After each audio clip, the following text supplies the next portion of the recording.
એને પૂછ. અહીં આપણે બોલે જઈએ ને આપણને ખબર જ નથી પડતી.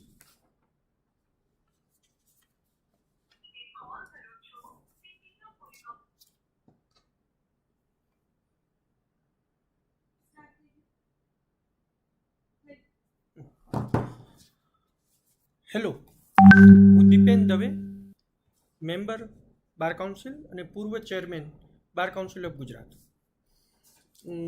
આજે આપ સૌ મિત્રોને સાથે પહેલાં તો બાર કાઉન્સિલનું ફંક્શનિંગ અને બાર કાઉન્સિલની જે એક્ઝામ, જે આ ઓલ ઇન્ડિયા બાર એક્ઝામિનેશન લેવાય છે એની એક પ્રાથમિક માહિતી, સાથે સાથે એની અંદર એક સબ્જેક્ટ છે એડવોકેટ એક્ટ, એ એડવોકેટ એક્ટની અંગેની થોડી માહિતી આજે આપણે શેર કરી રહ્યો છું.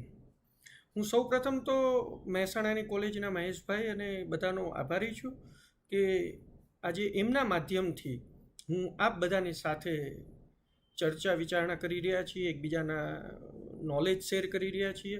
અને આવા સમયે મહેશભાઈને આજે વિચાર આવેલો છે, કોલેજને જે વિચાર આવેલો છે એ ખૂબ જ ધન્યવાદને પાત્ર છે. હવે ક્યાંક એવું થતું હોય આપને બધાને કે આપણે તો ભણ્યા, એજ્યુકેશન લીધું અને એજ્યુકેશન લીધા પછી તમે LLB થઈ ગયા, હવે તમારે શું જરૂરિયાત બાર કાઉન્સિલની? વકીલાત કરી એટલે સીધા આપણે કેમ જોઈન્ટ ન થઈ જાય એમ કે વકીલાત કરી LLB થઈ ગયા, કાલે જઈને કોર્ટમાં જતા રહી ડ્રેસ પહેરીને. પરંતુ એવું નથી. વકીલાતનો વ્યવસાય, કઈ રીતે વકીલાત કરવી ન કરવી, શું નિયમો છે, કોને સનદ મળી શકે ન મળી શકે, આ બધી જ વસ્તુઓ એડવોકેટ એક્ટ, જે ભારતના સંસદની અંદર પાસ થયેલો એક કાયદો છે, એ 1961ની અંદર એડવોકેટ એક્ટ બન્યો. અને એ એડવોકેટ એક્ટની અંદર સેક્શન 6 મુજબ સ્ટેટ બાર કાઉન્સિલની રચના થઈ. અને આ બાર કાઉન્સિલની રચના થયેથી જે પણ લો ગ્રેજ્યુએટ હોય અથવા તો જે પણ લોકો એલિજિબલ છે વકીલાત કરવા માટે, એ લોકોએ એમના નામ દરેક રાજ્યની બાર કાઉન્સિલની સાથે જોડાવાનું નક્કી કરવામાં આવ્યું. હવે કોણ વકીલાતની અંદર જોડાઈ શકે? કોણ વ્યક્તિ? એડવોકેટ એક્ટની સેક્શન 24 જો જોવામાં આવે તો એની અંદર સેક્શન 24ની અંદર કોણ વ્યક્તિ વકીલાત કરી શકે એ બાબતે મુખ્યત્વે ધ્યાન દેવામાં આવેલું છે. સેક્શન 24 જો એડવોકેટ એક્ટની જોવામાં આવે તો he must be a citizen of India, એટલે જે વ્યક્તિની સનદ લેવાની છે એ ભારતનો નાગરિક હોવો જરૂરી છે. ભારતના રહેવાસી ફક્ત જરૂરી નથી, પરંતુ સાથે સાથે નાગરિક હોવું પણ જરૂરી છે. ઉપરાંત એણે યુનિવર્સિટી, એના જે વર્ષ છે 21 વર્ષ એના પૂરા થયેલા હોવા જોઈએ. અને સાથે સાથે એમણે 10+2+3+3 નું એજ્યુકેશન મેળવેલું હોવું જોઈએ, ઓર 10+2+5, એટલે કે આ થોડુંક પ્લસ થઈને આપણે થતું હશે શું, 10મું ભણેલા હોવા જોઈએ, પછી 2 વર્ષ ભણીને 12મું ભણેલા હોવા જોઈએ, પછી એમણે 3 વર્ષ કોલેજના પૂર્ણ કરેલા હોવા જોઈએ, અને કોલેજના પૂર્ણ કર્યા પછી એમણે LLBના 3 વર્ષ પૂરા કરેલા હોવા જોઈએ. અથવા તો 10 ધોરણ ભણ્યા પછી એ બીજા 2 વર્ષ ભણીને 12મું પાસ કર્યા પછી એ સીધું 5 વર્ષનો ઇન્ટિગ્રેટેડ લોનો અભ્યાસક્રમ પૂર્ણ કરેલો હોય. આવી કોઈ પણ વ્યક્તિ બાર કાઉન્સિલની અંદર જોડાઈ શકે છે વકીલાત તરીકે.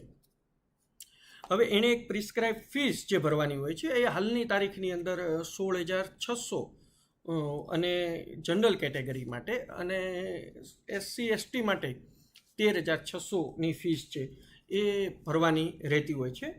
સાથે સાથે એ કોઈ પણ રીતે ડિસ્ક્વોલિફાઈડ થવા માટે ન હોવા જોઈએ. હવે ડિસ્ક્વોલિફાઈડ ન હોવા જોઈએ એટલે શું? તો એ ડિસ્ક્વોલિફિકેશન છે ને એ સેક્શન 24B અંદર લખેલું છે કે એ ક્યાંય મોરલ ટર્પ્યુટેશનમાં, એટલે કોઈ ચારિત્ર આધારિત કોઈ ગુના હોય એની અંદર એમને ક્યારેય સજા થયેલી ન હોવી જોઈએ. પછી અનટચેબિલિટી એક્ટની અંદર એમને સજા થયેલી ન હોવી જોઈએ. ઓર એમને સર્વિસમાંથી ડિસમિસ ઓર રિમૂવલ ન કરવામાં આવ્યા હોય, ડિસમિસ કરીને એમને રિમૂવલ કરવામાં આવ્યા હોય તો, અને એ અનસાઉન્ડ માઇન્ડના ન હોવા જોઈએ. આટલા જો એમના ડિસ્ક્વોલિફિકેશન ન હોય તો કોઈ પણ વ્યક્તિ ઉપર મુજબની ક્વોલિફિકેશન જો ધરાવતા હોય તો એ બાર કાઉન્સિલની અંદર વકીલ તરીકે નોંધાઈ શકે છે ફીસ ભરીને. હવે આની અંદર પણ એક પેટા નિયમ છે કે 12મું પાસ કર્યા પછી તમારે લો જે ગ્રેજ્યુએશન કરેલું હોય જે 3 વર્ષ, એ 3 વર્ષની અંદર જનરલ કેટેગરીના સ્ટુડન્ટને 45% અને SC STને 40% અને OBCને 42.5% એમના ગ્રેજ્યુએશનની અંદર હોવા જોઈએ જો એ ગ્રેજ્યુએટ ઉપર એમણે લો કરેલું હોય તો. અને જો 12મા ઉપર એમણે લો કરેલું હોય 5 યર્સ લો, તો એમને આ જ ટકાવારી 12માની અંદર મેળવવી જરૂરી છે. એટલે કે 12માની અંદર SC ST માટે 40, OBC માટે 42.5% અને જનરલ માટે 45%. આ ટકાવારી મેળવવી એમને ખૂબ જ જરૂરી છે, અન્યથા આપનું એજ્યુકેશન હોવા છતાં પણ બાર કાઉન્સિલ આપને એનરોલમેન્ટ કરશે નહીં. હવે આ વાત થઈ ક્વોલિફિકેશન અને ડિસ્ક્વોલિફિકેશન. ફીસ ભરીને આપનું નામ નોંધણી થાય છે. હવે આ નોંધણી થયા પછી આપણે નોંધણી કરાવી લીધી, નોંધણી થયા પછી આપને એક સનદ નંબર મળી જાય. એ સનદ નંબર મળ્યા પછી અત્યાર સુધી એવું હતું 2012 પહેલાં કે આપ બીજા દિવસથી વકીલાત કરી શકો છો કોર્ટની અંદર, પરંતુ સુપ્રીમ કોર્ટે એક કેસની અંદર એવા ડાયરેક્ટિવ ઇસ્યુ કર્યા કે હવેથી કોઈ પણ લો ગ્રેજ્યુએટ સીધી કોર્ટમાં પ્રેક્ટિસ નહીં કરી શકે, એમણે ઓલ ઇન્ડિયા બાર એક્ઝામિનેશનની પરીક્ષા આપવી પડશે. હવે સુપ્રીમ કોર્ટે આ પરીક્ષા આપવાનું જ્યારે ઠેરવ્યું ત્યારે એક એમણે લીગલ એજ્યુકેશન કમિટી બનાવી. આ કમિટીની અંદર ચેરપર્સન તરીકે સુપ્રીમ કોર્ટના રિટાયર્ડ જસ્ટિસને રાખ્યા, જે અત્યારે જસ્ટિસ જ્ઞાનસુધા મિશ્રા છે. અને બાર કાઉન્સિલના ચેરમેન, બાર કાઉન્સિલ ઓફ ઇન્ડિયાના ચેરમેનને one of the committee member તરીકે લેવામાં આવ્યા, અને બાકીના 5 મેમ્બર તરીકે 5 નેશનલ લો યુનિવર્સિટીના વાઇસ ચાન્સેલરને લેવામાં આવ્યા. એટલે આ 7 જણાની એક કમિટી બનાવવામાં આવી, અને આ 7 જણા ઇન્ડિપેન્ડન્ટ રીતે આ પરીક્ષા લઈ રહ્યા છે. એટલે કઈ રીતે કે જેમ કે આપ બાર કાઉન્સિલમાં વકીલાત તરીકે નોંધાણા એટલે બાર કાઉન્સિલ આપને સનદમાં રજિસ્ટ્રેશન કરાવશો એટલે આપને એક પ્રોવિઝનલ પ્રેક્ટિસિંગ સર્ટિફિકેટ આપશે. એટલે કે 2 વર્ષ સુધી આપણે આ પરીક્ષા પાસ કરવાની છે ત્યાં સુધી આપ કોઈ પણ કોર્ટની અંદર વકીલાત કરી શકો છો. સાથે તમને એક એનરોલમેન્ટ નંબર આપશે, નું એક કાગળ આપશે કે એની અંદર તમારું ઇન્ટિમેશન લેટર હશે કે this is your enrolment number, અને બીજું એક તમને એક પ્રોવિઝનલ આઈ કાર્ડ આપશે. આ લઈને તમારે ઓલ ઇન્ડિયા બાર એક્ઝામિનેશનની ફોર્મ ભરવા માટે બાર કાઉન્સિલ ઓફ ઇન્ડિયાની વેબસાઇટ ઉપર જવું પડશે. ત્યાં એક લિંક છે ઓલ ઇન્ડિયા બાર એક્ઝામિનેશનના ફોર્મની, એની અંદર તમારે આ બધું જ ફોર્મ ભરવા પડશે. એની અંદર અત્યાર સુધી જે આપણે બાર કાઉન્સિલમાં ફોર્મ ભર્યું ને એ જ રીતના આપણે ફોર્મ ભરવાના છે, જે અત્યારે ફોર્મ ભરવાના સ્ટાર્ટ થઈ ગયા છે. એની અંદર આપણે રજિસ્ટ્રેશન કરાવવાનું, આપણી બધી જ મહત્વની ડિટેલ્સ આપણે ભરવાની છે. એટલે એક ચલણ જનરેટ થશે. એ ચલણ જે જનરેટ થાય ને એની અંદર નંબર પડ્યો હોય, રજિસ્ટ્રેશન નંબર આપનો જે રજિસ્ટ્રેશન થયું ને એનો, એ ચલણને લઈને આપણે બેંકમાં જવાનું છે ને ચલણને ભરવાનું છે. એ ચલણ આવ્યા પછી આપે ચલણને ફરીથી અપલોડ કરીને એનો નંબર ને એ કરી અને ફોર્મને કમ્પ્લીટ કરવાનું છે. એટલે 2 ભાગમાં આપનું ફોર્મ ભરાશે. એક રજિસ્ટ્રેશનની ફોર્માલિટી થશે, પછી ચલણ જનરેટ થશે, અને સેકન્ડ એ ચલણ જનરેટ થયા પછી ચલણથી પેમેન્ટ કર્યા બાદ આપે ફરીથી જવાનું છે, અને ત્યાં આપનો જે નંબર ને એ બધું હોય, તમારો કોડ હશે, તમારો પાસવર્ડ આપશે, પાસવર્ડથી એન્ટર થઈ અને ચલણની ડિટેલ્સ ને એ બધું ફોર્મ ભરી અને આપે એ કમ્પ્લીટ કરવાનું રહેશે. આની અંદર એક બહુ જ ધ્યાન રાખવા જેવી એક આપ બધાને હું કહું કે આપનો જ્યારે ફોટો આપ અપલોડ કરો છો અને આપની સિગ્નેચર પણ આપ અપલોડ કરતા હોય છે સ્કેનિંગ કરીને આની અંદર, અને આપના ડોક્યુમેન્ટ્સ અપલોડ કરતા હોય છે, ત્યાં છે ને લખેલું હોય છે, એક સાઇઝ લખેલી હશે કે આનેથી મોટી સાઇઝ તમારે કરવાની નથી. જો તમારી એનેથી મોટી સાઇઝ થતી હોય ફોટાની તો તમારે એ સાઇઝને કમ્પ્રેસ કરીને નાની કરવાની છે. એ જ રીતે તમારા બધા જ ડોક્યુમેન્ટ્સને તમારે અપલોડ કરવાના છે, રહી ન જાય એનું ધ્યાન રાખજો. અને એને પણ બને ત્યાં સુધી આપે જે એની સાઇઝ આપેલી હોય એટલા જ નાના કરવાના છે. જો આ નહીં કરો તો શું થશે? આ નહીં કરો તો આપને એક્ઝામના 3 દિવસ અગાઉ એક મેલ આવશે કે આપે આ પૂરું નથી કર્યું એટલે અમે તમને એડમિટ કાર્ડ નહીં આપીએ. બને છે શું આવું થાય ને એટલે સ્ટુડન્ટ દરેક બાર કાઉન્સિલની ઓફિસે આવે છે અમદાવાદની, પણ અમે આ એક્ઝામ લેતા નથી. કમ્પ્લીટલી ઇન્ડિપેન્ડન્ટ રીતે એક લીગલ એજ્યુકેશનની કમિટી આ એક્ઝામ લઈ રહી છે. આ કમિટીના આદેશ મુજબ બાર કાઉન્સિલ ઓફ ગુજરાત કે બાર કાઉન્સિલ ઓફ ઇન્ડિયાના કોઈ પણ મેમ્બરનો સીધો કે આડકતરું આની અંદર કોઈ પણ ઇન્વોલ્વમેન્ટ રહેતું નથી. એટલે ક્યારેય પણ એવો આવશે કે આપ કોઈ પણ કમ્પ્લેન લઈને આવશો તો આપ અમારા નોંધાયેલા બાર કાઉન્સિલના મેમ્બર હોવા છતાં પણ અમે આપની મદદ નહીં કરી શકીએ અને અમારે આપને એમ જ કહેવું પડશે કે આપ એ એઆઈબીના સેન્ટરમાં જ અથવા એના મેલ આઈડી ઉપર કરો, કારણ કે અમે એની અંદર ઇન્ટરફિયર કરવા માટે અમને સત્તા આપેલી નથી. એટલે આપ બધાની એક સારા માટે અને એક ધ્યાન રાખવા માટે કે જે સૂચના આપેલી છે એ બહુ જ સૂચનાને કેરફુલી જોજો, અને સૂચનાને કેરફુલી જોયા પછી જે ફોટાની સાઇઝ, સર્ટિફિકેટની સાઇઝ અને સિગ્નેચરની સાઇઝ છે એ કમ્પ્લીટ ધ્યાને રાખીને જ આપ અપલોડ કરો તેવી એક વિનંતી છે. હવે આપ એક ફોર્મ ભરી દેશો ને પછી જો આપનું ફોર્મની અંદર કોઈ તકલીફ નહીં હોય તો આપને એક્ઝામની અગાઉ એક એડમિટ કાર્ડ આવશે, અને એડમિટ કાર્ડમાંથી આપણે એક સેન્ટર પસંદ કરવાનું છે. અમદાવાદ, રાજકોટ અને સુરત અત્યારે ગુજરાતની અંદર 3 સેન્ટર છે. એમાં જે પણ સેન્ટર હશે એની અલગ અલગ કોઈ પણ કોલેજની અંદર આપની એક્ઝામ આવી શકે છે. હવે આપને એવું થાય કે આ એક્ઝામ શા માટે એમ, અને એક્ઝામની અંદર પાછા નિયમો પણ એવા છે, કદાચ આપને બધાને ખબર હશે, ન ખબર હોય તો આપને કહું કે આ એક્ઝામની અંદર ઓપન બુક એક્ઝામ છે.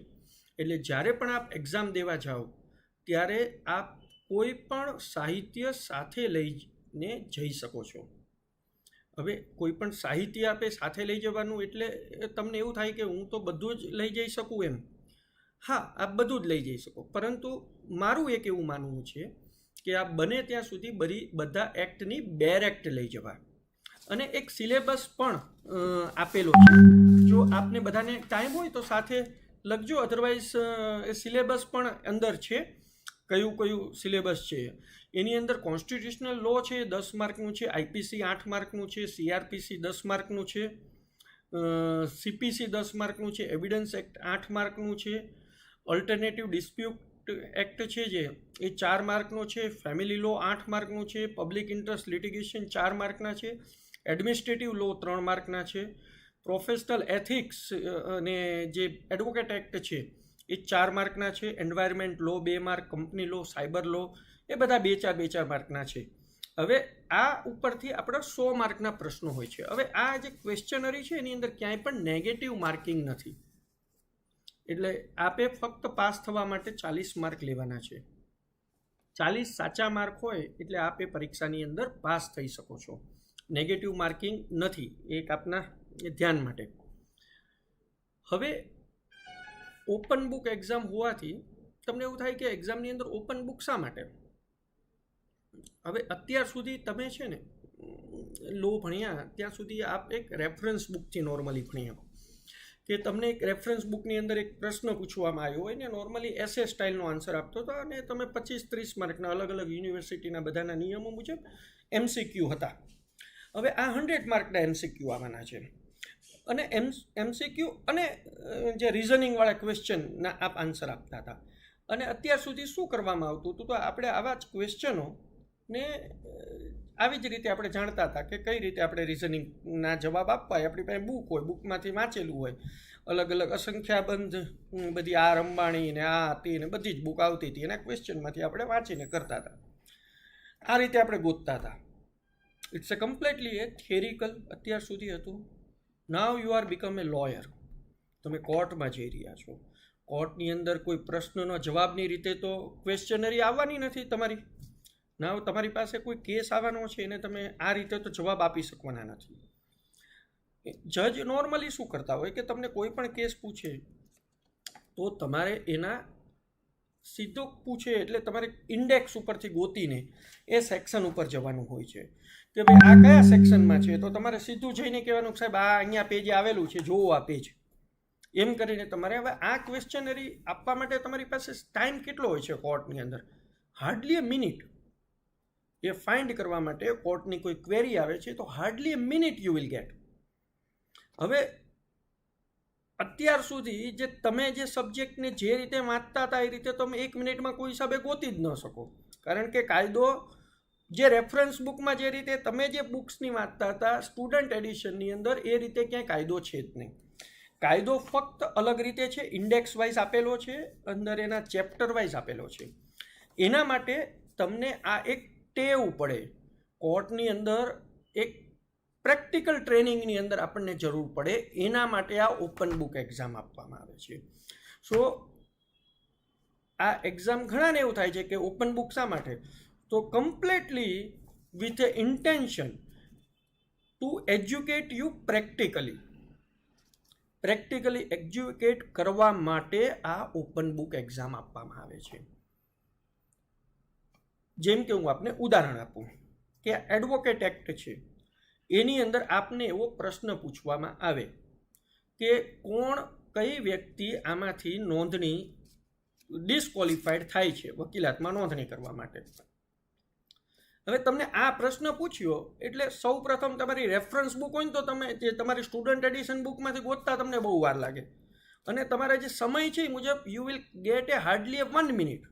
હવે આ આવે ત્યારે એડવોકેટ એક્ટ પકડીને અમારી પાસે બુક છે અત્યારે, તો એની અંદર સીધા ચેપ્ટર જ જોવાના હોય. ચેપ્ટર 1 બાર કાઉન્સિલને રિલેટેડ છે, નથી જોવાનું. Admission enrolment of advocates, yes હું ચેપ્ટર 3માં આવું છું. ચેપ્ટર 3ની અંદર ક્યાં આવ્યું ડિસ્ક્વોલિફિકેશન? તો સેક્શન 24A. સેક્શન 24 કયા પેજે છે? 23 નંબરના પેજે. 23 નંબરનું સીધું પેજ કાઢીને કોણ વ્યક્તિ આમાં થઈ શકે ને ન થઈ શકે એ આપણા જે ઓપ્શન આપેલા છે એની સાથે ગોતવાનું છે આપણે. સો તમને આ એક ટ્રેનિંગ આપવામાં આવી છે. કોર્ટમાં તમને આ જ રીતે પ્રશ્ન પૂછાવાનો છે અને એનો તમારે આ જ રીતે જવાબ આપવાનો છે. એની ટ્રેનિંગ તમને આ જ આપવામાં આવે છે. હવે કોર્ટની અંદર તમને હું એક બહુ જ એક મજાની વાત કહું કે અત્યાર સુધી આપણે છે ને મોઢે જવાબ આપે ને એ સ્ટુડન્ટને હોશિયાર ગણવામાં આવતો હતો. અત્યાર સુધીના એજ્યુકેશનમાં તમે ભણ્યા ત્યાં સુધી કે કોઈને કોઈ પૂછવામાં આવે કે જેમ કે આ જ પ્રશ્ન કે એડવોકેટ એક્ટ નીચે કોણ ડિસ્ક્વોલિફાઈડ થઈ શકે, એવો પ્રશ્ન જો એને પૂછવામાં આવે અને કોઈ વ્યક્તિ ઊભો થઈને આખો સબ્જેક્ટ ફટાફટ બોલી જાય તો he is the clever student of the class. એવું અત્યાર સુધીનું તમારું માનવાનું હતું. પરંતુ હવે જે મોઢે બોલે છે એને વકીલ તરીકે આવ્યા પછી કોર્ટ એને રિસ્પેક્ટ નહીં આપે, કોર્ટ એને માનશે નહીં. કોર્ટ એને જે સેક્શન 24 વાંચીને આખી બોલશે એ વકીલ કોર્ટ માટે સારો વકીલ ગણાશે, કારણ કે એણે કમ્પ્લીટલી વાંચી છે. એની અંદરથી એક પણ શબ્દ સ્કીપ નથી થયો કે કોમાનો ફૂલ સ્ટોપ નથી થયો. બિકોઝ એક શબ્દ સ્કીપ થવો, એક શબ્દ એડ થવો, કે કોમાનો ફૂલ સ્ટોપ થવો કે ફૂલ સ્ટોપનો કોમા થવો અર્થનો અનર્થ કાયદાનો કરી શકે છે. આના માટે કોર્ટની અંદર વાંચીને જવાબ આપવો એ કાયમ વધુ પસંદગીનો કોર્ટને હોય છે. એના માટે કોર્ટે દરેક વકીલને વાંચીને જવાબ દેવા માટેનો ઓપ્શન આપેલો છે. અને કઈ રીતે ગોતવું અને પોતે વાંચીને એનો જવાબ સિલેક્ટ સાચો કરી શકે એના માટે એક પ્રેક્ટિકલ ગાઈડ મુજબ માટેની આ એક એક્ઝામ લેવામાં આવે છે. એટલે આપણા મગજની અંદર જે પહેલો ક્યાંક ક્વેશ્ચન આવે કે શા માટે જરૂરિયાત છે આવી ચોપડી દઈને તો એક્ઝામ દેવાની. બીજું, મેં ઘણા એવા સ્ટુડન્ટો જોયા છે કે છે ને છેલ્લા દિવસ સુધી મટીરિયલ જ ગોતતા હોય. બુક્સો પણ મળે છે કે એની અંદર છે ને MCQ ગણીને આપ્યા હોય કે 5000 MCQ આપ્યા હોય ને એમાંથી વાંચે. કાયદાની અંદર ક્યારેય MCQ કોઈ પણ પૂછી શકાય છે, કઈ રીતે પણ ક્વેશ્ચનને ટ્વિસ્ટ કરીને પૂછી શકશે. MCQ વાંચીને તૈયારી કરવી એ બહુ જ ખોટી આદત છે. અત્યાર સુધી તમે જે આદતે ભણ્યા હોય ને એ તમે ભૂલી જજો.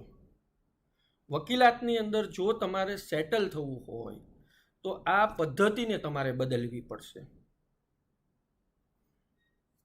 ક્યારેય પણ આવી રીતે ગોખણીયું જ્ઞાન કાયદામાં નહીં ચાલે. કાયદો, ડૉક્ટર આ બધાની અંદર ગોખણીયું જ્ઞાન ન ચાલે. તમે અલગ રીતે હું વિચારું.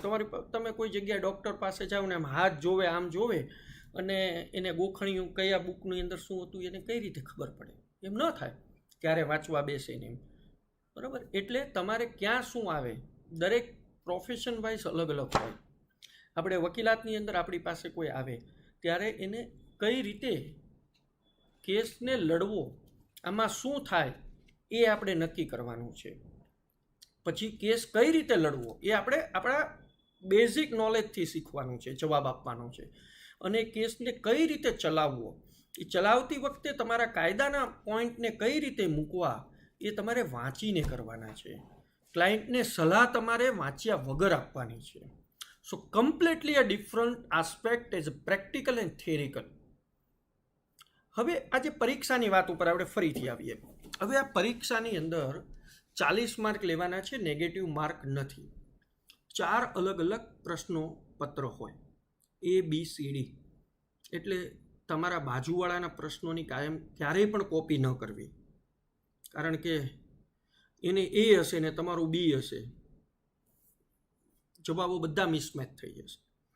બીજી એક બેઝિક ઇન્ફોર્મેશન આજે આપણે આપી રહ્યા છીએ, કારણ કે એક દિવસની અંદર આ 19 એક્ટના કઈ રીતે એક્ઝામ આપવીને શું વાંચવું એ શક્ય નથી.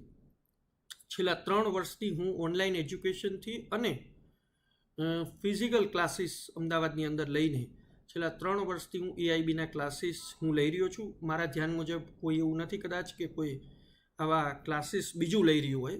મારા મેક્સિમમ સ્ટુડન્ટ છેલ્લા 3 વર્ષથી એક્ઝામ આપે છે અને બધા જ સારા માર્કે પાસ થાય છે. અને completely it's a free classes હું ફિઝિકલી અને ઓનલાઈન લઈ રહ્યો છું, અને ભવિષ્યમાં આ વખતે પણ હું લેવાનો છું. એટલે આપ મારા ફેસબુકનું પેજ એડવોકેટ દીપેન દવે ને આપ ફોલો કરશો તો આપને કદાચ એ ક્યારે એક્ઝામ આવવાનું છે, એના કઈ દિવસે કયા સબ્જેક્ટના લેક્ચર લેવાના છે, એ બધું જ આપને ત્યાં અપ ટુ ડેટ મળશે માહિતી. હવે આપણે સીધા પાછા ફરીથી સબ્જેક્ટ ઉપર આપણે જઈએ કે હું તમને 20 સબ્જેક્ટ છે તો 20 સબ્જેક્ટના લેક્ચર આજે તો નહીં જ આપી શકું. દરેક વખતે આપણે 1-1 કલાકના ફરીથી ટેન્યુઅરના ક્લાસીસ છેલ્લા 1 મહિનાની એક્ઝામની બાકી હશે ને ત્યારે આપણે લેશું. પરંતુ એક્ઝામની પહેલાંની ઘણી એવી માહિતી છે કે જે બેઝિક ઇન્ફોર્મેશન છે કે જેની અંદર બહુ જ વકીલ મિત્રો ભૂલ કરે છે. જેમ કે સનદ નંબર એમનો ખોટો લખે છે, પછી એમનો જે આન્સર શીટ નંબર હોય છે અને ક્વેશ્ચન પેપર નંબર એ ખોટો લખે છે, એની અંદર નોંધણી કરવા એમનો શીટ નંબર એની ઉપર ખોટો લખે છે. હવે તમારે કયું પેપર છે ને ABCD એ પણ લખવાનું હોય છે, એ પણ ઘણા ખોટા લખે છે અથવા તો ભૂલી જાય છે લખવાનું. હું આપને કરું કે આપ છે ને 5 મિનિટ વધુ બગાડજો ત્યાં, એમાં ક્યારેય ભૂલ ન થવી જોઈએ.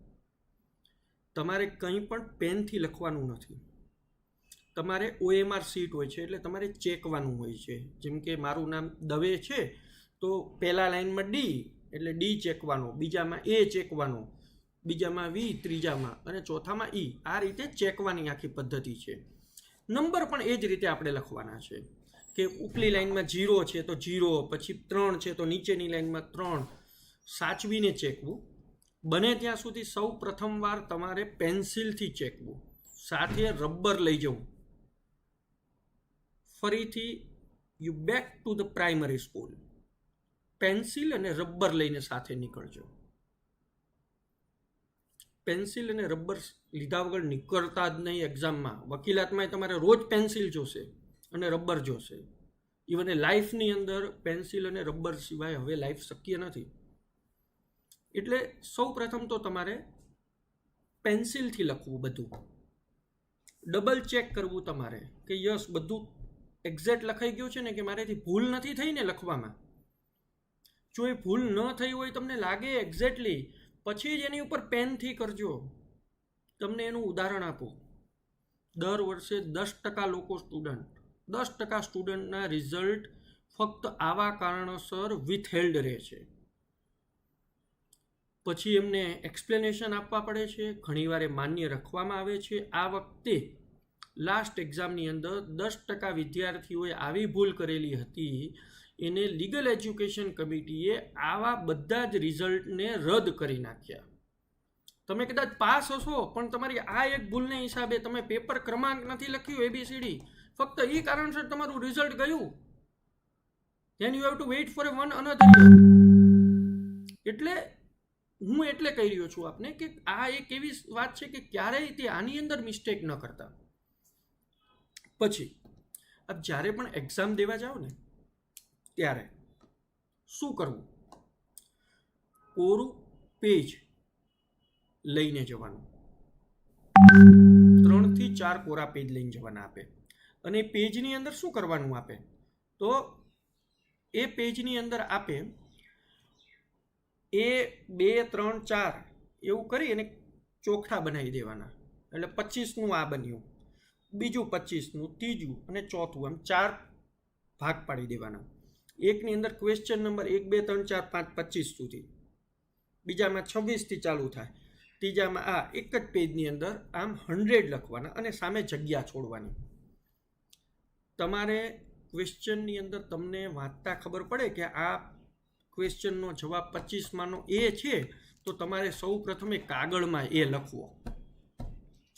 ક્વેશ્ચન પેપરમાં એ લખવાની ભૂલ ન કરતા. છેલ્લી 15 મિનિટ આપેલી છે ને ત્યારે કરીશું. એનું કારણ કહું તમને. તમે અત્યારે એ લખો ને, 10 મિનિટ રહીને તમારો કોઈ મિત્ર કહેશે કે મારી પાસે હાવ સાચી માહિતી છે, આ બી જ જવાબ છે. એટલે તમે શું કરવાના ખબર? તમને તમારા જ્ઞાન ઉપર વિશ્વાસ નહીં રહે અને ઓલા બાજુવાળા ઉપર, મિત્ર ઉપર વિશ્વાસ રહીને એની ઉપર ચેકું ને પાછા બી ઉપર ચેકશો. પછી શું થશે કે એ સાચો હોય છે ને જવાબ તમારો, બી સાચો હોય છે, એ તમારો એક પણ માર્કને ધ્યાને નહીં લેવામાં આવે, આખો ક્વેશ્ચન ફેલ ગયો. એટલે એકવાર જે ચેકાઈ ગયું છે એને ચેકીને બીજું ચેકવાની ભૂલ ન કરતા. તમે પેનથી કરશો તો આ પ્રશ્ન થવાનો. એટલે સૌ પ્રથમ પહેલાં તમે પેન્સિલથી આવા કાગળની અંદર લખો. એ પેપર હોય ને તો એ પેપરનું લખવું, ઉપર મારવું B C D, એમ 4 પેપરના 4 અલગ અલગ કરવા. આ જ રીતે આપણે પ્રશ્નો ગોતી અને પહેલાં લખવા. છેલ્લી 15 મિનિટની અંદર તમે જ્યારે શ્યોર થઈ જાઓ કે યસ હવે મારે આ નથી, હવે 15 મિનિટ વધી છે, હવે મારે આનું ટીક માર્ક કરવા છે, ત્યારે જ આપણે ટીક માર્ક કરીશું. બીજું, 100 માર્ક માટે 20 કાયદા ભણવાના. સ્ટુડન્ટની રીતે, વકીલ તરીકે તો હું તમને કહું કે એક પણ કાયદો તમારે છોડવો ન જોઈએ, પરંતુ એઝ એ સ્ટુડન્ટ તરીકે કહું કે you have a target of achieve A 40 marks. તમે એક 40 માર્ક લાવશો ને તો પણ તમે પાસ ગણાશો.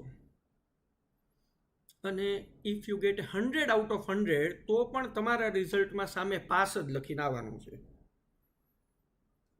બાર કાઉન્સિલ કે કોઈ તમને રેન્ક આપવા નથી કે યુ આર ધ ફર્સ્ટ અને યુ આર ધ લાસ્ટ, એવું કોઈને અલગ અલગ નંબરિંગ આપવા નથી. પાસ ને નપાસ એટલું જ આપવાના છે. એટલે હું આપને કહી રહ્યો છું, હું ટાર્ગેટ એને કરી રહ્યો છું એ સ્ટુડન્ટને કે હુ આર એવરેજ. જે સ્કોલર છે એને મારી કોઈ જ માર્ગદર્શનની જરૂરિયાત નથી. આઈ એમ કન્સિડરિંગ ધ લેક્ચર હું આપી રહ્યો છું એ કન્સિડરેશનમાં કે એવરેજ સ્ટુડન્ટ માટે આપી રહ્યો છું કે who is struggle for a 40 marks. હવે તમને એવું થતું હશે કે ઓપન બુક્સ આટલું ભણ્યા પછી 40 માર્ક્સ માટે કોઈ સ્ટ્રગલ કરી શકે? ધેન યસ, છેલ્લા 3 વખતથી રિઝલ્ટ 50%ની અંદર આવે છે. મારા ધ્યાનમાં અસંખ્ય એવા સ્ટુડન્ટ છે કે 3 4 એટેમ્પ આપ્યા છતાં પણ એ AIBની એક્ઝામ ક્લિયર કરી શકતા નથી.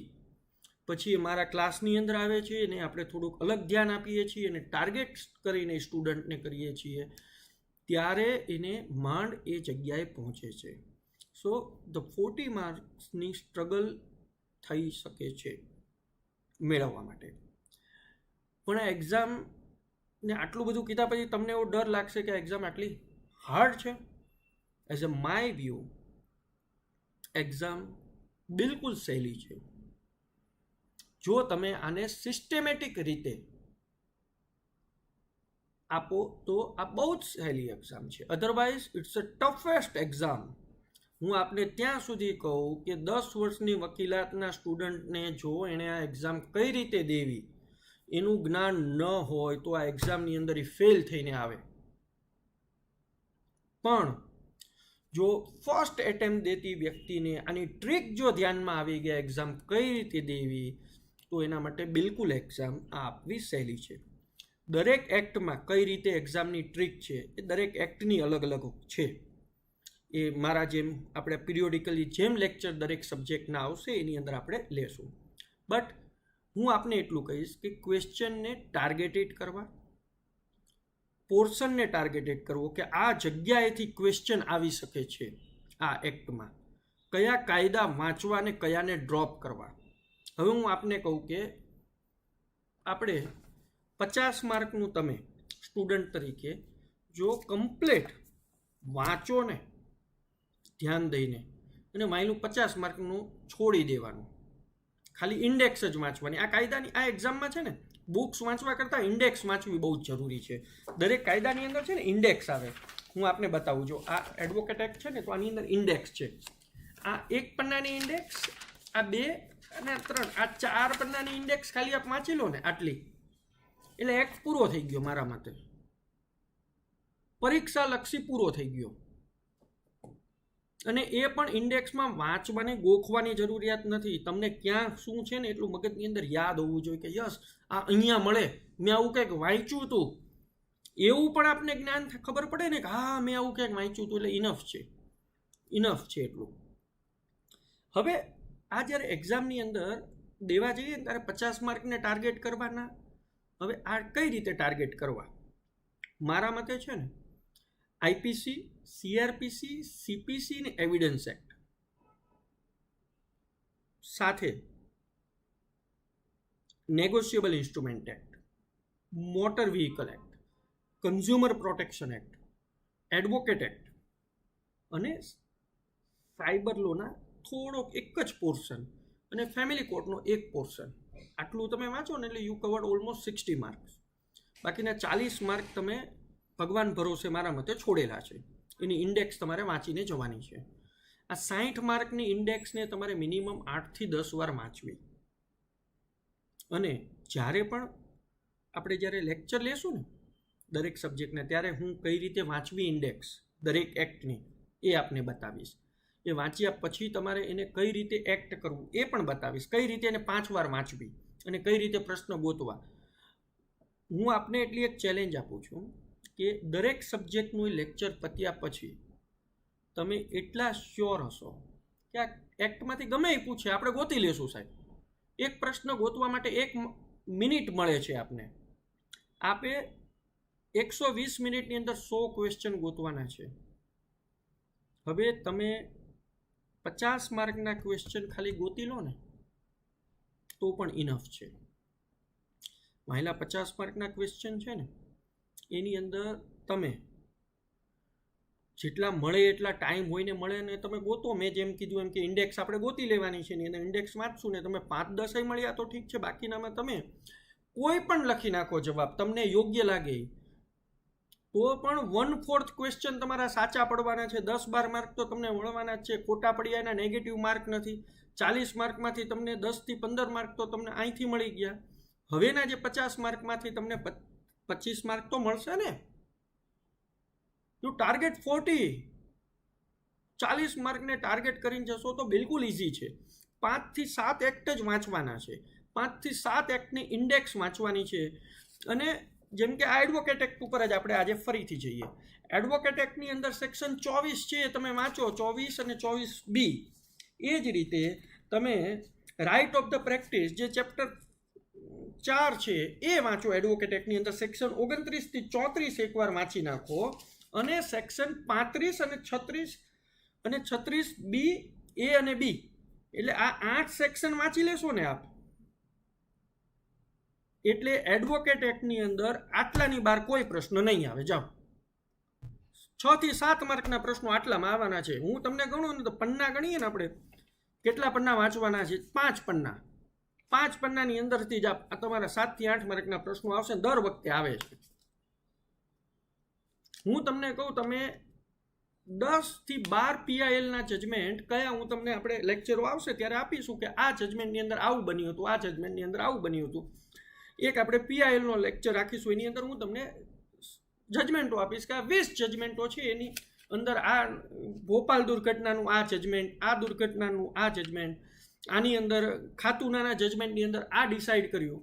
20 જજમેન્ટ તમારે લઈને જવાના વાંચીને, કયા જજમેન્ટમાં શું થયું હતું એ 20. એ જે 4 માર્કના ક્વેશ્ચન આવશે ને એમાંથી 3 આવશે, એની બહાર જતું જ નથી. નોર્મલી તમને તરત મળી જશે question. It is completely easy.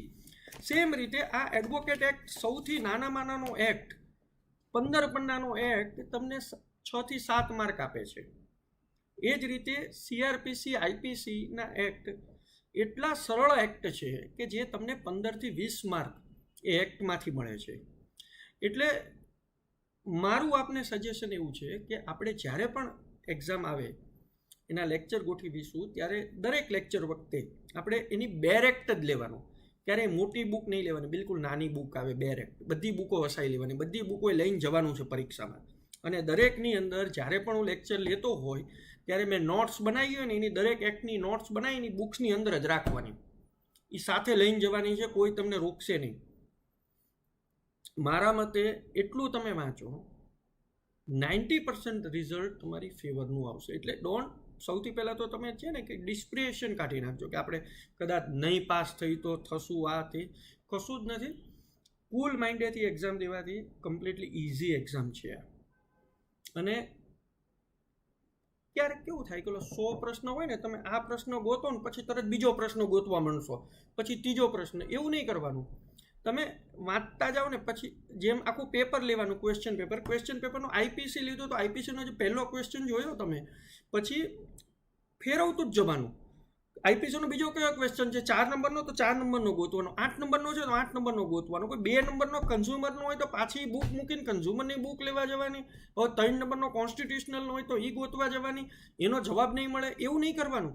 તમને કયા કાયદા આવડે છે, પહેલી વસ્તુ તમને 5 કાયદા આવડે છે ને તો 5 કાયદાના પ્રશ્નો ગોતીને એના જવાબ લખી નાખો. એટલે યુ સિક્યોર યોર કે તમારી જે પોતાના જે અંદર હતા ને, જે પોતાના પોકેટમાં ક્વેશ્ચન, એને તમે સિક્યોર કરી લો, પોકેટ માર્ક તમારે સિક્યોર કરી લો. હવે એની અંદર તમારે શું થાય કે તમારા 25 માર્કના ક્વેશ્ચન પૂરા થઈ ગયા, જે આવતા જાય ને ટીક મારતા જાઓ.